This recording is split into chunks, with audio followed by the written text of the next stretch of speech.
This moment of humor is brought to you by Damon Young, a 2020 Thurber Prize for American Humor finalist for his book, What Doesn't Kill You Makes You Blacker. He's the co-founder and editor-in-chief of VerySmartBrothas, coined the blackest thing that ever happened to the internet by the Washington Post. His work has been featured in many, many places, including the New York Times, LitHub, Time Magazine, Jezebel, EBONY, Salon, and the Pittsburgh Post Gazette. So let's do this, the Thurber 13. Damon, what is your favorite word? Wow, my favorite word is one that I don't know if I could say on this call. It's the N-word. Okay, that's my favorite word. I feel like it is the blackest and the boldest Swiss Army knife in English language. I like the fact that I'm able to say it. You know, there aren't many privileges that Black people have in America, and that's one of them. And so I take full advantage of it. I'm like the kid at the playground who has like the toy that everyone else wants to play with. And I'm like, nope, it's my toy. My parents bought it for me. You can't have it. You can look at it, but you can't have it. You can't hold it. All right, right on. What is your least favorite word? Probably moist. It sounds moist when you say it. It sounds like just nasty. We should take moist out to a lake, burn it on a fire in a canoe, and just send it out. Give it a Viking funeral. Give it a Viking. Yeah, moist needs a Viking funeral. Name one thing on your bucket list. This is going to sound so like cliche, but I've never been to Vegas. You know, some of my favorite movies, you know, take place in Vegas. Casino, The Cooler, and the Ocean's movies. All Ocean's 11 and Ocean's 13. What was your favorite book that you read as a kid? The Godfather, probably. Yeah, I was reading very adult books at a very young age.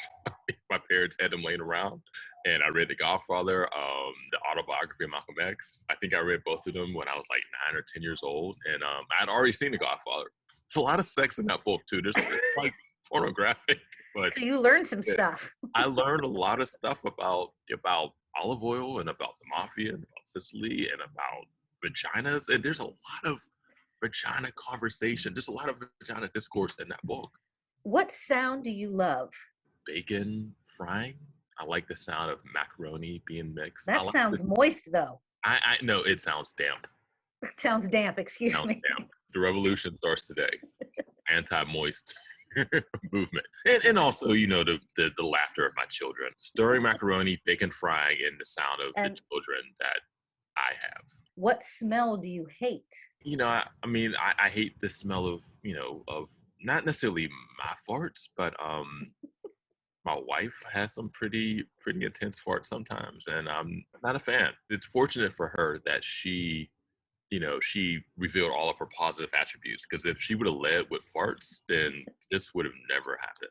I'm sure she loves that. She is a, you know, amazing and, you know, great person. I married up. But again, you know, if you're asking me this question, I'm gonna be honest. Her farts could knock out a horse. Okay, who is your favorite humorist? My favorite humorists right now are probably writers. You know, so someone like Samantha Irby. If I want to read something that's funny and that's relevant and that punches it, but punches the right way, I have a few go-to authors, and she is one of them. If you were sent to a deserted island, what's one thing that you couldn't live without? Food. No one has said that. I mean, yeah, we don't. Okay. What folly of humanity do you find the funniest? People's inability to admit fault. It's upsetting, particularly when it happens like with some powerful person, some politician or whatnot. But it's also like, yo, just it's like right there. If you just look to your left, the apology is right there, and they just can't. They just can't turn and look. It's a combination of enraging and entertaining. I find a lot of content writing about that. Cats or dogs? Dogs are high maintenance. Desert island.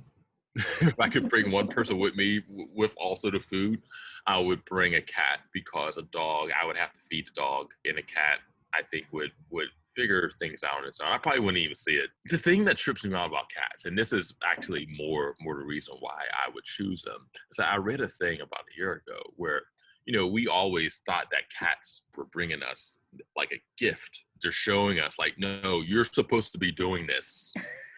These rats or mice, this is how you do it. Are you a Thurber fan? Yeah, especially since you gave me this honor. Do you have a Walter Mitty fantasy? Very often, I'll be having a dream and I'll realize that I'm dreaming.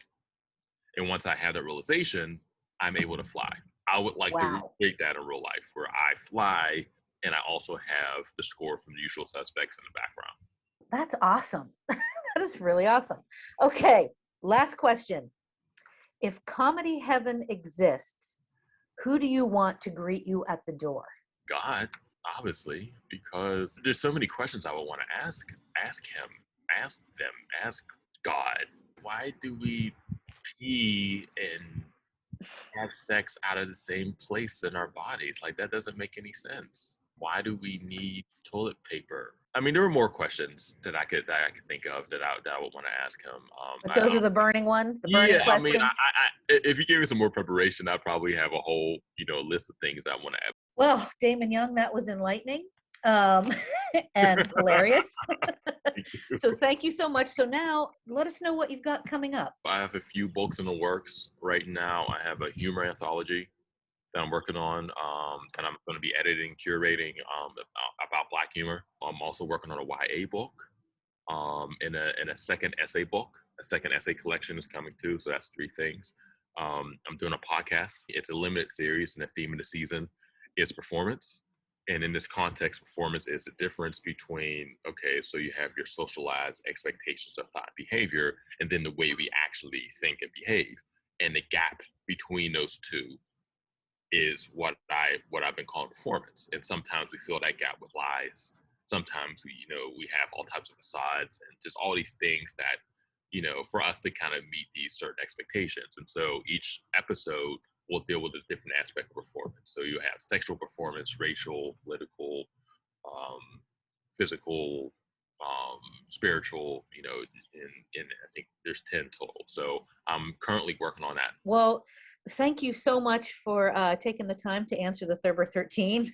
Seriously, enlightening. And thank you so much. Thanks for having me.